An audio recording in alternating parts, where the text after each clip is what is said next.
C'est une opportunité, encore faut-il réussir à mobiliser les capitaux et les investisseurs autour de cette nouvelle économie bleue, plus respectueuse de l'environnement, plus respectueuse des communautés côtières et des écosystèmes marins. Tout l'objectif ici au BEF, au Blue Economy and Financial Forum à Monaco, c'est de persuader les investisseurs que cette économie bleue vertueuse peut aussi être rentable et profitable pour tous. C'est en tout cas le message porté par la fondation du Prince Albert II de Monaco, qui est une fondation co-organisatrice de l'événement. On écoute tout de suite son vice-président Olivier Vanden. Les solutions existent. Elles existent malheureusement trop souvent au niveau local ou régional. Et donc tout l'enjeu, c'est de convaincre les grands investisseurs internationaux, qu'ils soient banques, qu'ils soient fonds souverains, qu'ils soient fonds de pension, d'investir sur ce marché de l'économie bleue.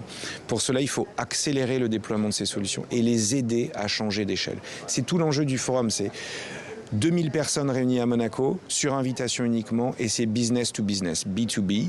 On veut dans la salle des fondateurs d'entreprises, des CEO, donc des grands responsables seniors, et en face, les investisseurs institutionnels, les banquiers et les mécènes internationaux qui peuvent aider au déploiement à plus grande échelle de ces solutions qui fonctionnent, qui sont profitables. Alors, changer d'échelle, c'est aussi réfléchir aux différents mécanismes de financement. Ici, à Monaco, on parle beaucoup des crédits biodiversité, à l'image des crédits carbone, mais avec les dérives en moins. Nous avons rencontré un peu plus tôt Robert Calcagno, qui est le directeur général de l'Institut océanographique de Monaco. Il nous parle de ces crédits biodiversité et de leur fonctionnement. Les crédits carbone ont démarré trop vite, se sont développés trop rapidement et ont très rapidement basculé en fait dans un pur système monétaire d'investissement, voire je dirais de spéculation au niveau mondial.